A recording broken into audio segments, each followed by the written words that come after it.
Well, hello. Welcome on this Monday evening. It's the second week in a row that we've done the Sports Wheelhouse. JD, we did it 2 weeks in a row. Mayhem is gonna happen. Aren't you the most proud of us? I mean, for the most part, because it's a struggle, man. You got littles and you got work. It's a got struggle. littles, got work. You got basketball season winding down. Apparently, I have a whole bunch of state playoff games that I have to announce. I got baseball season starting this week. My first game is this week. So you guys are just starting state playoffs. So this is the second round. Dude, we're already our playoffs are longer though. Like, when did you guys start playoffs? Well, we did conference playoffs, right? And then you had your conference tournament, then you have your division tournament. So like, you had all those, and then it's the top 24 teams. No. I understand what you're saying. You remember I coached in the Chamonix, so I understand how it works. I'm just saying, like, when did it start? Like, when did the process? For state playoffs, excuse me, on state playoffs, it started Friday and Saturday of this past weekend. Oh yeah, dude, we finished our season. We finished the state playoffs were done for us March the 2nd. Like, every day, that was the state championships. That was a state championship weekend. So like, we were completely done by March 1st, March 2nd. No. But then we get out of school in like a couple weeks. Like, we only got like 9 more weeks and we're out of school. We've already entered our 9 weeks every day. Well, I hate that. I hate that you just said that, because I still have until June. That stinks. June we go 7th. back in August though. So do we. Late August though. No, we're early, like first maybe. I think we're back in school like first week in August. It's nuts. It's getting shorter and shorter every year. Well, you know what else is getting shorter and shorter every year?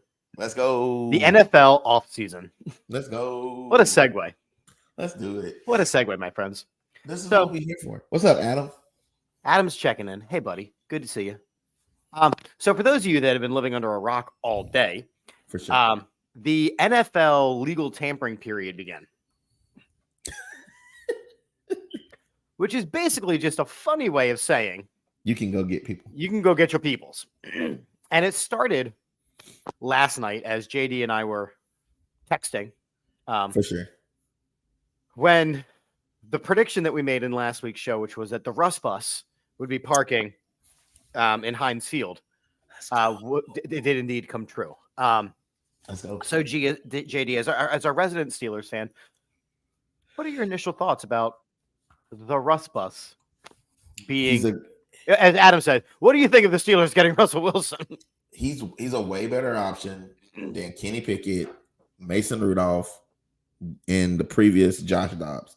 So he's the best quarterback we've had since Ben Roethlisberger, and Ben Roethlisberger was a shell of himself. So we at least give ourselves a chance to win, even if it's not like anything.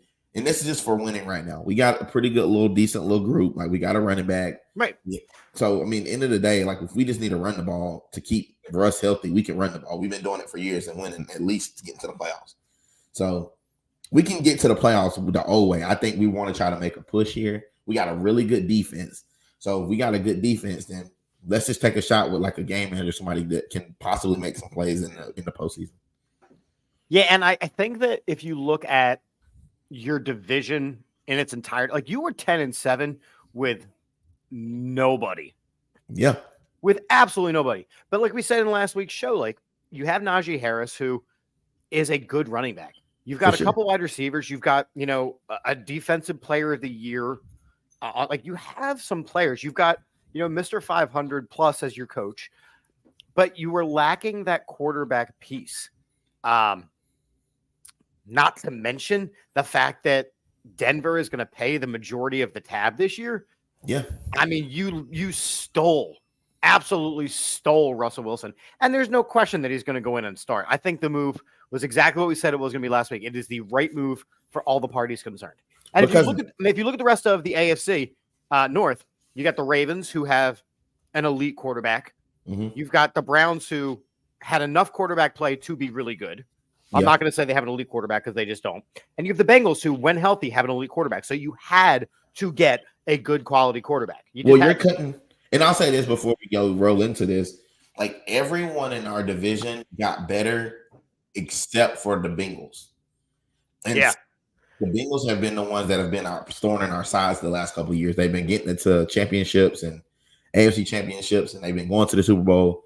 So they've been a huge problem for us and for the rest of the AFC North. And then with Lamar just kind of choking in these bigger games, I just don't know. But I do know this about Russell Wilson. Wilson will be able to take over that locker room, and he will be able to own it with his own. He can bring his own moxie back. Now, I'm not saying he's Ben Roethlisberger. I'm not saying any of that. But what I'm saying is he's a guy that you can kind of rally behind, no matter how old he is, and he has some of that pedigree of winning. Like, he'll figure out a way to do something. Like, and maybe this is his song. He wants to try to go out on top, and maybe he's just doing this for 1 year. And plus, the Steelers don't want to pay anybody. They're historically bad about paying, the talent. So, and they want to see if Kenny Pickett can eventually be the guy. But I do think that the fact that they're bringing in Russell Wilson for this move says to me that Kenny Pickett is not the guy and will not be the guy. No, and I think it's fair, and I think anyone that knows football knows that he had 2 years to kind of prove it. When you lose the job to the guys that you do, like, he lost the job basically to Mason Rudolph, who got beat up with a helmet. That's like getting to another, and we're just going to stick on quarterbacks for a few minutes because that's where. Yeah, I mean, that's where usually it goes. Apparently, we're going to spend a lot more time on running backs tonight, but we're going to stick on quarterbacks for a second. You look at a guy like Mac Jones, who, again, was not very heralded coming out of college, got the job with a team that is historically bad with quarterbacks unless your last name is Brady. Yes. Right? And he lost the job to Bailey Zappi. He could not go back to New England. So what happens? He gets a trade over for absolute peanuts over to Jacksonville. And they're already saying, oh, well, maybe they're not that set on Trevor Lawrence. Stop it. They're set on Trevor Lawrence. Mac Jones is going to play backup. He's a backup. Stop it. Now, and I've also seen this before. If they know like a player is about to undergo a surgery, let's say like, Trevor Lawrence got kind of banged up in the end of the year last year. If people do recall, he may not be completely like healed yet. So I think some guys can kind of forget that, like, when these guys are banged up, they try to get somebody as an insurance policy. That was and if you remember correctly, back to the Jalen Hurts situation, Jalen Hurts was just supposed to be an insurance policy for Carson Wentz. Right, but he was drafted too high for that to ever be the case. Right, but I mean, to most your naked eye, he was drafted too high. But for everyone else who kind of knew what was going on with Carson Wentz behind the scenes, like, he had lost the locker room, he'd been out a lot, so he was kind of getting. And they put up that statue of Nick Foles.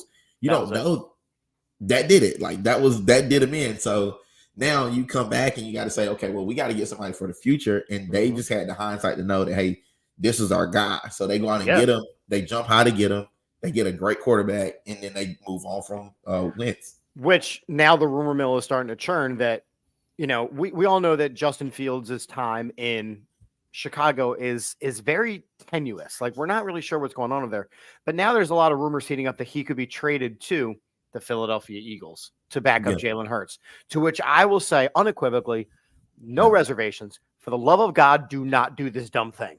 No, because you don't want that. You don't need the drama. You don't need the drama. You don't need the drama. And the Eagles are not the quarterback factory that they once were, where they would actually like train quarterbacks up.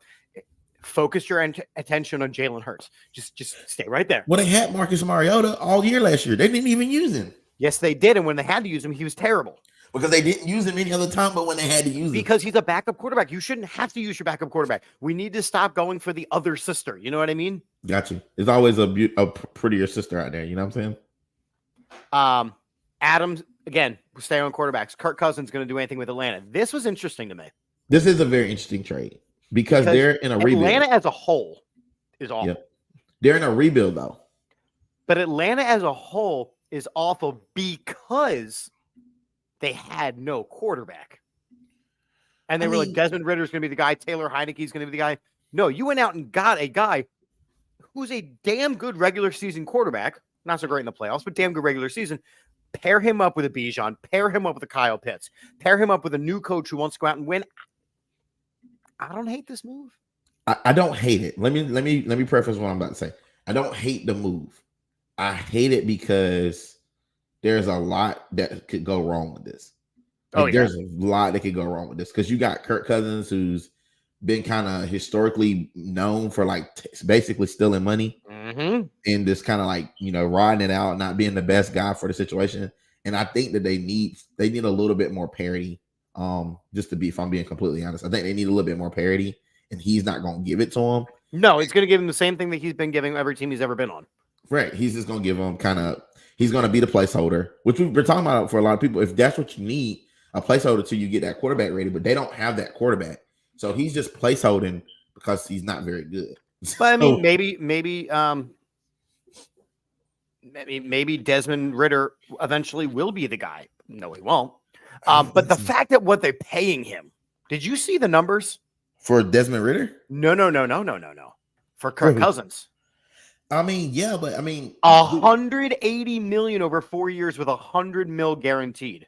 But he's been historically known for gouging teams because he's just in the right place at the right time.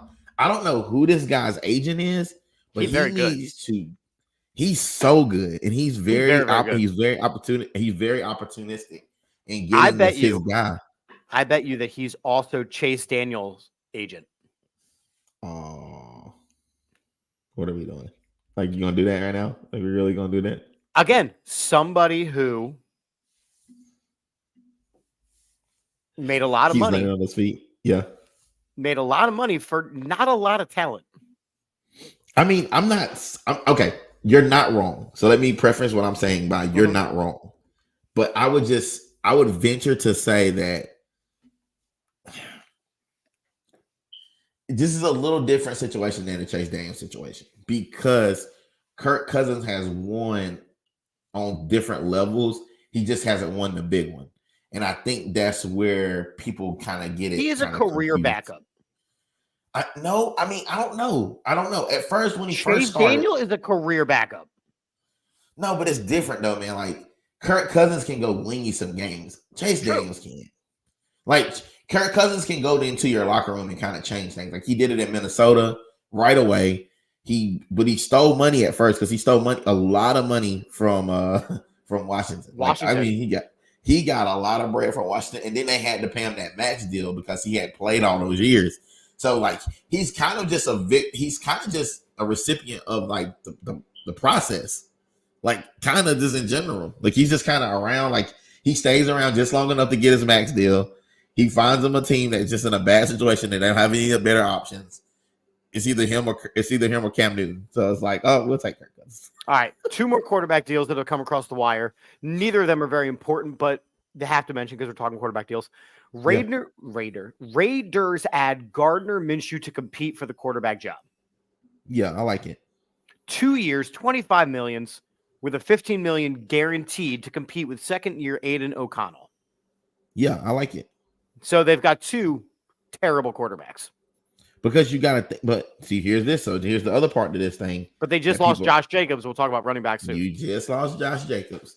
So you need somebody that's got enough charisma to like keep it going. Let's just be honest. They need somebody to kind of keep it going. The ship's going down. They're about to start. It's going to be a fire sale soon. They got rid of if you get rid of Jacobs, that means you don't have a chance. Well, because see, I disagree there because, and we're going to talk about running backs a lot tonight. But the running back market is very interesting these days. It is, but like you still got to remember that like these guys. But if you're not tanking, you're still going to need those running backs. You are going to need running back. But look, last year the Eagles got rid of Miles Sanders. Why? Because Miles Sanders was a good back, but not the guy. This year the Eagles are going to get rid of DeAndre Swift. Why? Because he's not the guy, even though he was a great running back. Now they finally paid a running back in Saquon Barkley. And we're going to talk about all the drama that goes with that. But you look at the other so the other quarterback was Jacoby Brissett. He's going to be a Patriot. Moving on, we're done there. He's going to compete with Bailey Zappi. Jacoby Brissett is a Patriot. Neat. All right, running backs. Josh Jacobs gets paid. Austin Eckler gets paid. Tony Pollard gets paid. Saquon Barkley gets paid. So all of these guys were allowed to be let go from their teams, but there's still a need for running back. You know who hasn't gotten paid yet is Derrick Henry. And he's not. He's not going to. There is too much wear and tear on those tires. Well, I mean, it's not just that, and like we can talk about this in a little bit. Let's get into it in a little bit, but let's just be honest. Derrick Henry is a really good back. He's a strong back. He's a back that's gonna be there. But like in the playoffs, having that back doesn't help you because it's first of all it's not sexy. We talked about that, and on top of it, like what are you gonna carry the ball like 150 times? And then not be there for the postseason. Well, that's what the fact that the Titans went out and got Tony Pollard, who's another workhorse back, is a guy who needs his carries. Right. That's what I'm saying. So the fact that they just downgraded as far as size goes is the only thing that is really interesting about that move. Derrick Henry is going to get paid by somebody. I just don't know who. And it'll be on a 1 or 2 year deal. It's not going to be crazy. Derrick Henry may make some money, right? Let's say he does clear and makes some guap. He may make some money, but it's not going to be what he's worth because the market is overly saturated. They've already told them you don't earn money being a running back anymore, unfortunately. It just is what it is. Like, it sucks that it's like that, but we've been talking about it for weeks. I'm going to throw this out there. What's up? Does Derrick Henry end up in Dallas? I mean... Because at this point, and it's funny because me and the missus were talking about this because there's been a slew of free agent moves already. Dallas hasn't done anything except get drastically worse today. I mean, they're going to get drastically worse, guys. Like, what did their center left? They've got linemen that left. They've got players that have left. But we know that as long as Jerry World is in, he's going to go after the biggest name player available. To me, that says Derrick Henry is going to be a Dallas Cowboy. He may end up being a Dallas Cowboy. So let's say in the rare situation he does end up as a Dallas Cowboy. Who gives a shit? Like, no one's gonna care. Like, no one's gonna care. That's great. No one's gonna be like, oh yeah, he's moving the needle. Like Derrick Henry isn't moving the needle. He hasn't moved the needle in Tennessee in years. So to really he does if you give him 35 carries and the needle moves very slowly. Yeah, but that's just it though. Like he has to get those carries, and they're gonna make then Dakota can't throw the ball. You know what I'm saying? So to someone, I just know that name's Dakota. He can't throw the ball. Oh god, that's so. It's cringy, right? So you gotta think about it. So what are we doing? Are you gonna let this guy play, or are you gonna let him throw and earn his check that you paying him millions and millions of dollars, or you're gonna have him hand the ball off when you didn't want to do it when you had Zeke? You didn't want to do it. As long as you still have Mike McCarthy calling the plays, you truly don't know today what their offense is going to be. True. Let's talk it. Let's talk Saquon. Let's talk him. So Saquon becomes an Eagle today. So let's back up. Let's back up a little bit here. Yeah. Because it's come out in the news from a former NFL player by the name of Tiki Barber. Ooh. Tiki Barber said last week that if Saquon were to sign with the Eagles, he would tarnish his Giants legacy. Wow. Who gives a crap? So there's a couple. So first off, you're not even the best barber, right? No. Your brother's in the Hall of Fame. Rondé is definitely in the Hall of Fame. You're not. You're the barber that you go to when there's only walk-ins available. Yeah, Rondé's pretty sure he's the actual barber. Doesn't he cut hair? I mean, I don't know. A man is bald. But he says this last week, to which I said flat out, all right, let's look at what has really happened here. He was drafted by the Giants. Right. Saquon. He was drafted by the Giants because you don't get to control who drafts you. Even though Caleb Williams is trying everything in his power to control who drafts him. He's gonna be trash though. Doesn't matter. He's gonna be atrocious. I can't even wait to see how bad he's gonna be crying in the stands with his mom again. Yeah. So this kid who went to high school in Pennsylvania, who went to college in Pennsylvania, right? Gets drafted by the Giants, and he goes there and he plays. Why? Because that's what you do as a first contract kind of guy. And then when it's time to get paid, the NFL running back market kind of dries up a little bit, and they franchise him. Mm-hmm. Okay, we know that that's not the ideal move. Like if you look at what happens elsewhere in the NFL, they were franchising guys and then paying them. Like Michael Pittman was franchised and then paid. It's not supposed to be a situation where they play the whole year on the franchise. They're supposed to hold him in place because we don't want to lose him to free agency, and we're going to work out a deal with you. That's what that should have been. But Saquon gets franchised. And he gets screwed. He does what he can, but he gets hurt because of, number one, that field in the Meadowlands is dangerous, and they don't put any money into an offensive line. But what they do put money into is a bottom tier quarterback, an absolute bottom tier, bottom feeding, scum suckered quarterback in Daniel Jones.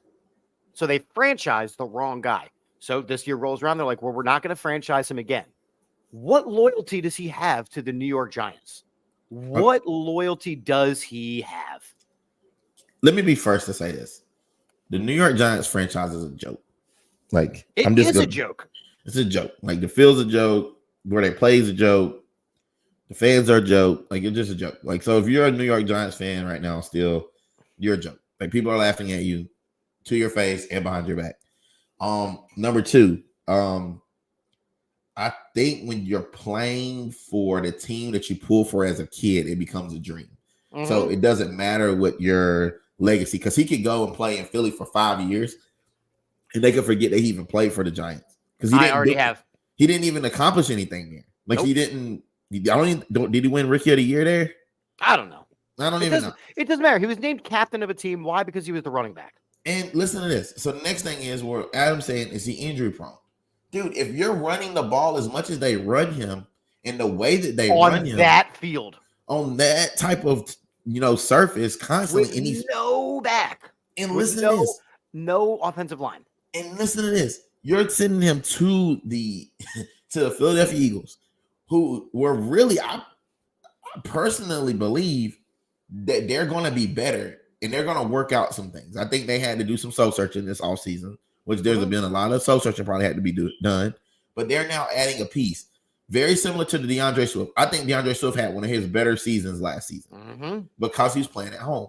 I believe that he will have a really good season for the Eagles, and there will be nobody sitting here saying, oh, well, he cared that he even played for the Giants. Who cares what they say about the Giants? No one cares, Barbara.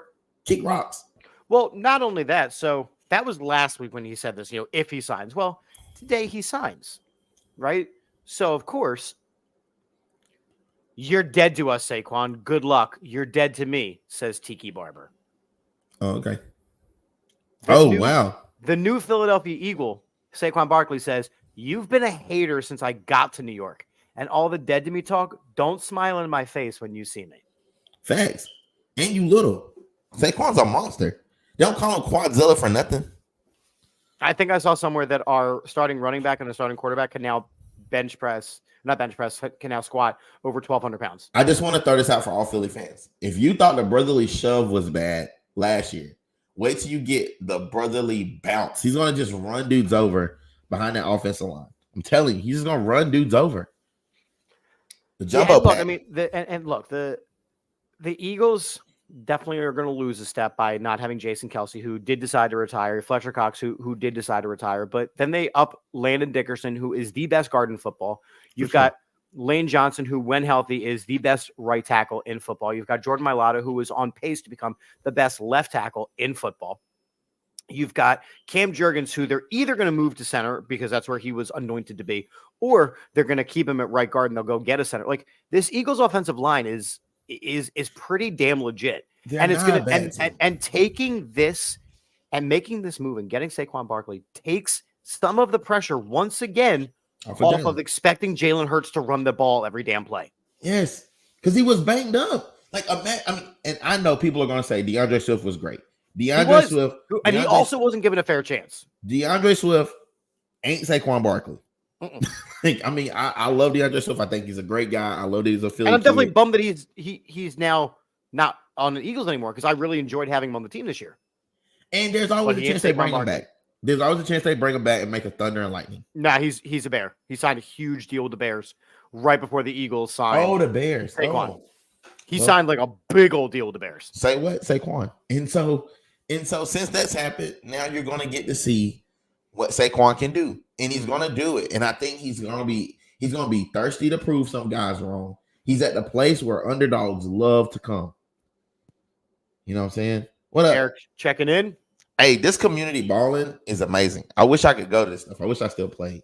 But Eric puts on this huge community balling at New Jerusalem Baptist Church. It's a great situation, man. It's a great that guys get to come out. There's no, and they do a little prayer with the guys and everything. It's a great situation. So if you guys are in the area, please go check them out. Yeah, I mean, I absolutely love this move. I love that he's already coming back. Like, he's going to get the Eagles-Giants rivalry. Why? Because he is a Pennsylvania boy. This move made sense in every sense of the word. Yep. I think there was a lot of good moves today. And just to be kind of completely honest, there was a lot of good moves made in the NFL today that just made sense. Like, it wasn't like, oh, I can't see why you did that. Like, everyone that moved today made sense for that franchise. And I think everyone that made a move today got better. They got put themselves in a better situation to win. Well, I mean, and I forgot the other quarterback we didn't talk about was Baker Mayfield. $100 million to stay in Tampa Bay. Why? They have nobody else.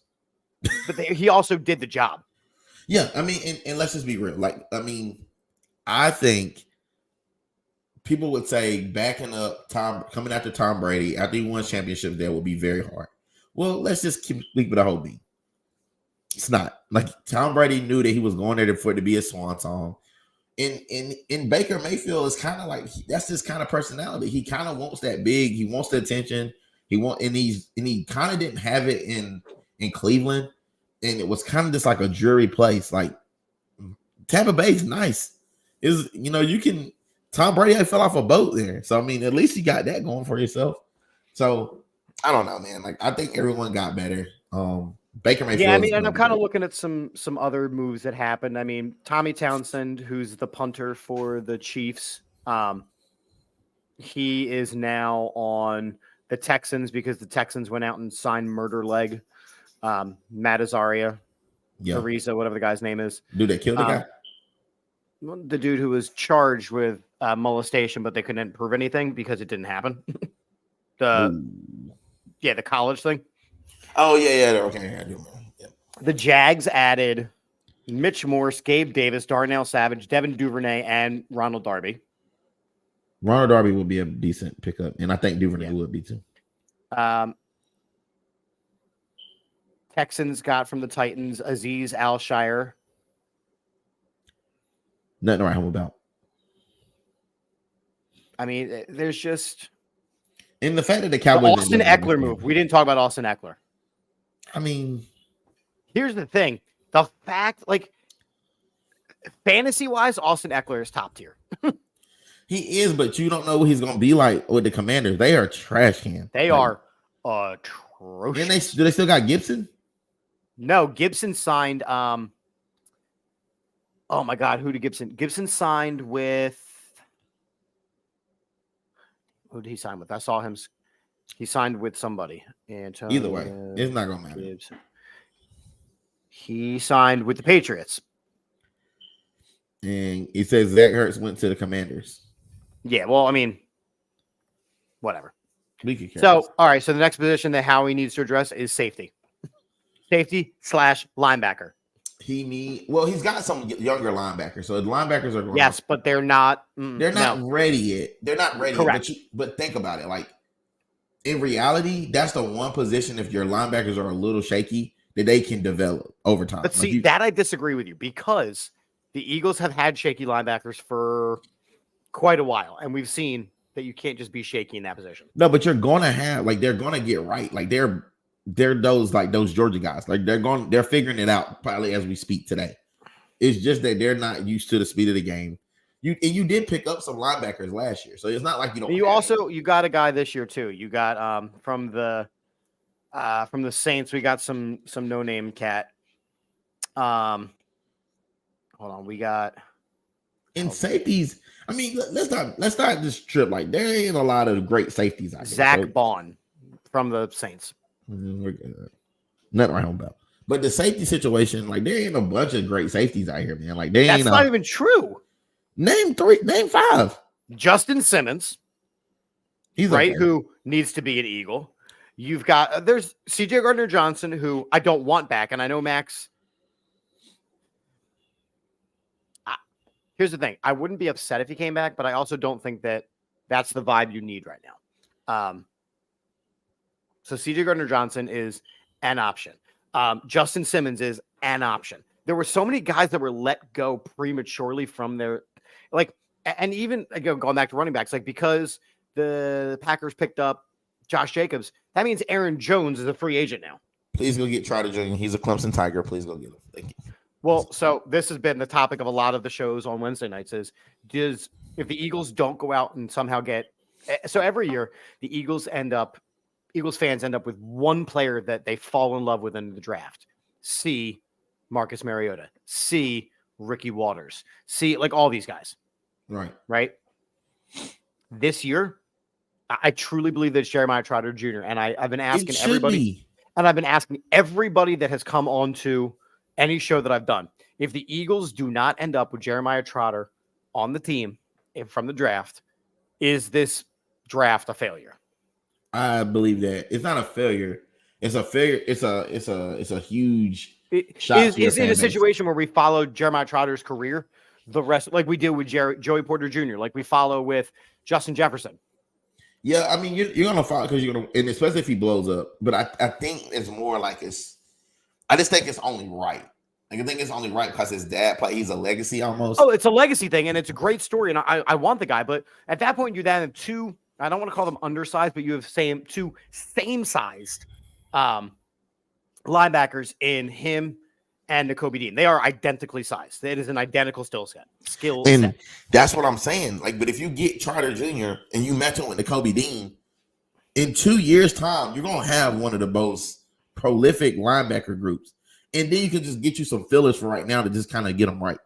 Right. Like, I think the defense still needs a lot of work. Runyon Jr. signed over with the Giants, a pretty big deal, so he's off of the market.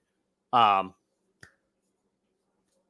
was a flurry of moves today, and it's not even close to being done. No, just expect that ticker because when's the draft? Next week? Is it next April. 2 weeks? April. I was in April. Well, it's in 2 weeks, right? Yeah, but it's like middle of April. Oh, okay. Well, I got to get through March Madness. Yeah, speaking of a flurry. Let's go. How about this one? I've been wanting to talk about this all day. I watched the SEC Women's Championship game. And I watched. Been watching it. What's that? It was must-see TV. It was a great game, and I can't wait for it to be the national championship if the bracket makers make the brackets right. Because LSU should be a 1 somewhere. South Carolina will be the number 1 overall, or at least a number 2 somewhere. I don't see them playing anywhere before the national championship. It would just be dumb. I don't know if they're number 1. I don't know if LSU is number 1. I've seen they got exposed. They did get exposed, but because of this, the only way you're watching the game the next night is if you have this as your matchup. I don't know, man. Anywho, I'm gonna let you get into it. You started. So for those of you that didn't know, these two teams played in the SEC Women's Championship. South Carolina ends up winning and going undefeated for the season, for sure, making them the only undefeated team in college basketball, men or women's. In the second half, the referees decided that while normally they like to use their whistles, they were not interested. And they called, I believe it was 1 foul on each team in the second half. And it got physical. It got grimy, and a brawl broke out, and bunch of players were ejected. They finished the game with 5-on-5. And now some players are going to miss the opening round of the NCAA tournament, which again doesn't really matter because both these teams, right? Because they left the bench and things like that, and it doesn't really matter because both of these teams have more than enough firepower to get through the first round. JD, you are one of the biggest advocates of women's basketball in general, and yes, I know Mr. South Carolina has some thoughts on this. Okay, first off, number one, I am a huge South Carolina girls basketball fan. Nothing for the men, no love for the men whatsoever. I cannot stand University of South Carolina basketball boys. But anything Don Staley, anything South Carolina women's basketball, I'm a big fan. So I watched this game and acknowledge him. And I will agree with you, though. They did swallow their whistles in the second half. Which you want for an extent, but not to that level. I'm not sure though, because it wasn't like they were calling it bad on both. They called it bad on both ends, and they just kind of let them play. And there was a couple plays where LSU got away with pulling Cardoza's hair. Angel Reese got away with pulling Cardoza's hair in the game, in the middle of the game, pulled her hair, and so that happened. And then a couple frames later, Flage gets ripped at the top of the key by Malaysia Fulwiley, who was a freshman, by the way. Rips her at the top of the key and put on a show, intentionally fouls her. Mm-hmm. Her teammate comes over, says something to her. She bumps Ashlyn, who is like 6'4", bumps her. She doesn't do anything. But then their enforcer comes and lays this chick out. It's like, no, you know how like when they start brawling and the big offensive lineman kind of comes in and cleans everything up at the end. Yep. That's the same foul. And guys don't get kicked out the game for that. But they're treating these women like they don't need to be aggressive or they don't need to be competitors. And interesting take. It is, because like if that was a post player from the men's game who bumped those smaller guard, that would be nothing. They might have gotten to a little skirmish, but you wouldn't be saying, I wish she would have put, like Kim Mulkey's like, I wish she would have did that, Angel Reese. Well, I promise you, Angel Reese was over on the sideline getting treatment, even though she know the brawl was happening. So she could have jumped right in there, but she didn't want no parts of Cardoza. That's a 6'7", a good smooth 200 and something pounds. And she looked like she got aggression with her. So she ain't just coming to play around. Ashlyn is not playing around. Even the little one, even little Bree was like, in Malaysia wanted that action. So LSU's been really, really talking a whole lot. Like they were talking all game and they were getting punished. Like I don't remember them leading. So no, and of course, obviously they ended up losing. Then my man jumped. Do you see my man jump over the partition? Yo, Greenville don't play. They took my man straight to jail. He might still be there right now. Well, no, they said they didn't arrest him. I got the mugshot of this dude. Do you really? Because I heard that they didn't arrest him. No, he got arrested. He was at because the funny part about this is where they played this game is like 30 minutes from my house. Mm-hmm. And so it's right beside the Greenville County Detention Center. So you don't have the mugshot. You took a selfie. No, I got the mugshot somewhere. I just saw it earlier. Somebody posted on Facebook. But I promise you this. The question was, did he have to get did they walk him over? Did they drive him over in the car? And I said, no way, they're not wasting any gas. Well, how high he jumped over that partition, he probably got halfway there himself. And that's another part that's scary. It's like when you got over there, what were you going to do to those women? Like those are girls. I know he was going in to protect his sister, but at the same time, like that's too much. Bro, like you're a man. Like what were you going to do? Hold on, here we go. I got the action right here. Yeah. And no, Adam, we decided not to go the wheel tonight. A lot of this stuff we didn't need the full wheel. So, there's my man. There's my man's. Did get locked up. Hold on, let me move right so you might can see. Oh yeah, Milton jumping over the barrier. That's for y'all, you great people. Yeah. No, Adam, we didn't need the wheel tonight. We knew what was up. We knew what was going on. Yeah. So, listen. What are your thoughts? What are your thoughts about it being like because it was women? Is that why everybody's up in arms? So, I will let you know that I don't think it matters when you have a brawl of that nature. It doesn't matter who it is. What I will tell you though is that being a teacher, being around young people, I will tell you that it's a lot easier to break up a guy fight than it is a girl fight. True. Right? They grab So hair. if two guys are fighting, a lot of it is jawing. A lot of it is talking. A lot of it is, squaring up. Right? It's a lot of the pre stuff, and then the fight itself doesn't last very long. Girls, you're coming away missing fingers, losing teeth. They're brutal. They are brutal. And I think just the way that it happened so quickly was a problem. I think that the guy jumping in that escalated it. Automatically escalated it. Because there were two other guys that were trying to jump up too. They were trying to get in there with him. Like, what were you grown men going to do to these girls, like these women? Like, what were you going to do? Yeah, like there was an issue with Kelly Oubre and the dude from the Knicks, and they're playing tonight. And the last time they played, there was a little kerfuffle. And he's like, dude, it is what it is. Like they're not trying to fight. Like we're not trying to fight. This game, I don't think they were trying to fight, but it got so physical so quickly that it was really like it was bound to happen. So can I point this out too? Always. So the two different, and it's a tale of two cities, because you have South Carolina, who has Dawn Staley, who's held it like a prestige. Like she is the golden standard. And her post-game interview was her apologizing to the basketball community for the fight. Her on the microphone accepting the SEC trophy was doing that to the fans. Yeah, like well. I'm sorry, this shouldn't have happened. We should be better. We got to be better. Like that was her response. Kim Mulkey's response in the back, like after they lost, got their ass kicked. Like they got ran from the tip to all the way to the end. No matter if the technical fouls and all that.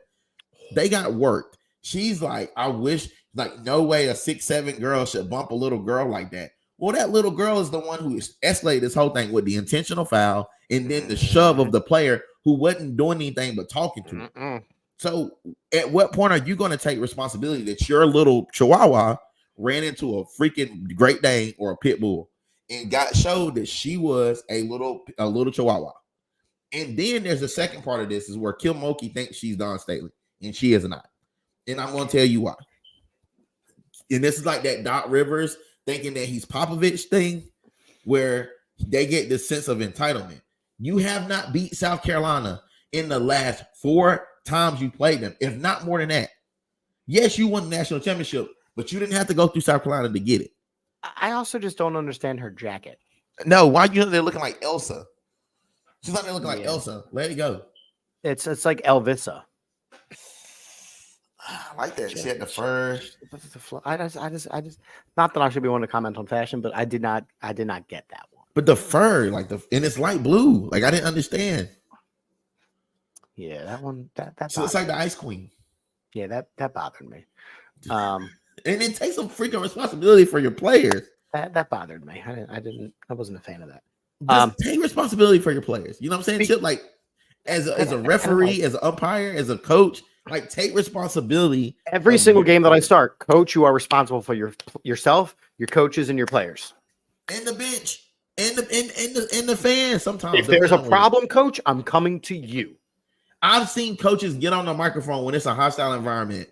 Hey guys, let's tune it down a little. It's too much. Chill out. You're taking away from the game. We want a good game. We're witnessing a good game. Let us have this good game. I'll never forget 2 summers ago, I was doing a game. And I had a coach and that was my summer of massive ejections. Like I ejected like 7 people. Last year I ejected 1. And the kid wanted to be thrown out. But I'd never forget that I said in the pregame, no, I literally, he wanted to be thrown out. It was hysterical. I ejected him. He said, thank you. I was like, okay. All right. I'm tired of this. Yeah, I don't want to. Well, they were getting smoked, so I understand. But so this coach, I mean, the fans were yimmering and yammering, and the assistant coach was yimmering and yammering, and the players were yimmering and yammering. And I said, Coach, I want to remind you, you are responsible for your fans, your players, and your coaches. I said, if this continues, I'm throwing you out. And he looked at the rest of his people and went like this. Zip. That was it. Zip. And that was the end of it. So the accountability piece is if you're going to end up coaching, and this was travel baseball, so you can actually say in charge of the fans, like starting PIAA, starting high school games. Now I'm not going to say in charge of the fans because that's not the coach's responsibility. The coaches are responsible for the players and the coaches. That's the site coordinator's job. So like there's supposed to be people involved making sure of things, but I'm telling you right now, the accountability piece is it's fallen by the wayside. And it's not just, I'm giving her a hard time, but it's across the board. Like I coach in South Carolina, and Everywhere. There's a lot of like high school coaches that create a hostile environment outside of what it should be. Like there should be like, even with our kids at Greer, like they can be on the floor, but there's like a partition. And if they're worried about them jumping on the floor, they put a security guy right there. They were just practicing. I don't know if you saw this. Did you see the fans? The fan rushing the court practice that the one arena was doing, the security guards, like, oh, the game just ended, like practice blocking people from running on they're now running drills. I mean, let's be honest. You have to, because if these guys are going to continue to get hurt and you don't know, like some of these players are drawing with these damn fans. And so you never know if a fan is just like, I don't give a crap, especially if they're a young kid, like high schooler, they gonna look at that as a way to get clout. I'm gonna go knock this kid out that's been running his mouth all game. Like they might use that for clout and go hit him. And next thing you know, you got a real brawl between a player and a potential student. Yeah, so it's I've seen some ugly things, unfortunately, and it's just you don't like to see that. It takes so much away from the game. Yeah. All right. Speaking of fighting, quick hitter here. Who do you got coming up? Tyson or Logan Paul? Mike Tyson, bro. What are we doing? Is it an exhibition or is it a real fight? It's a real fight. Oh yeah, Mike Tyson, bro. I mean, it's not for anything, so I guess you could say it's an exhibition. But 57-year-old Mike Tyson, bro. Like, have you seen him? Have you seen him with this guy? Like this guy does not want to be his bad guy no more. He's wanting to quit. Like I'm like, all right, bro. Like, have you noticed how high that man rolls his shorts up? I don't think they're rolled up. I think that's just the size of him. He's got crazy big quads. He's got that thing tucked under his quad. Under his Yo, but I'm telling you, Mike Tyson is going to destroy Logan Paul. I can't wait. I don't really got much else to talk about. The Bengals just released Joe Mixon. And then they're trying to running back. And T. Higgins is leaving. They're just like I said, I want to be traded because he's not trying to play for a franchise tag. No, and on top of it, like, bro, like nobody wants to play there no more. Like only person you throwing the ball to is Jamar Chase. Like nobody wants to do that. You knew that was gonna happen when you go get two guys that have been playing against each other since college. Like, and you pair them with the kid they beat in college for the national championship. Like that's not right. LSU beat Clemson that year, and that's where T. Higgins came from. I'm loving watching everything that Saquon Barkley is coming. He's just crushing. Is he crushing Tiki Barber? Magnificent. Oh yeah, he's probably got his PR guys. Like he's probably running around trying to get them together. So, and apparently he's posting stuff on the gram of him transforming into an Eagle. Like it's a good day to be an Eagles fan for that purpose. Facts. Pretty. Are we actually going to get out of here in under an hour? No way. Yeah, man. Because like we called it what it was. Like we did it under 50 minutes. We said the things we need to say. Your pizza would not be free. Like you would definitely be paying for this one. Pay up. So listen, we're going to try to continue doing this, but this is where the hectic season begins for me, where I am umpiring out my ass. So we might be going a little bit later. We might be going, random days here and there. We'll keep it rolling. We'll do the thing for sure. Plus, I want to hear these umpire stories. I have 2 games this week. I've got 2 JV baseball games. That's what it's about. It's where you get the best bang for your buck. I am so excited. I'm also this summer going up to Cooperstown Dreams Park. So up in Cooper. So Cooperstown is where the Major League Baseball Hall of Fame is. Yes. Okay. And they have All-Star Village and they have Dreams Park, which are like these mini week-long tournaments for teams all across the country. Right. And they have to bring an umpire, so that costs the team a little bit less. So I'm going up once in June with a team from Mississippi. Okay. and I'm going up once in July with a team from around here. So I'm going to be doing a week-long umpiring event where I'm going to be doing all these cool games. But like some serious people have, like Bryce Harper played in this tournament as a 10-year-old. I mean, my son just played a tournament the other week, and it's pretty serious. Myrtle Beach one? He's not in that one. He's in Virginia, so he's playing Virginia ball, and it's, dude, I don't know, man. Like it's pretty cutthroat out there, man. I'm not gonna lie. Like I was watching the game from home, from my house in South Carolina, and I was just kind of like, oh yeah, all of my games will be televised on their live feed. I will make sure to send out the links so y'all can heckle and boo and have fun with me. I just want to be like, come on, Blue. Come on, Blue. That's me. I'm Blue. Yep. I'm Blue. Hey, Blue. I'm also Chip at Chip of the Birds and Umpire Stories -JD. Also known as Drip. At D2N and Kegheads_TM. And have a great night. No, have a great night. Have a great night. Have a great life. If we don't see you. You do you, boo-boos. Thanks to all the comments. Cringy. Peace out, Cub Scout.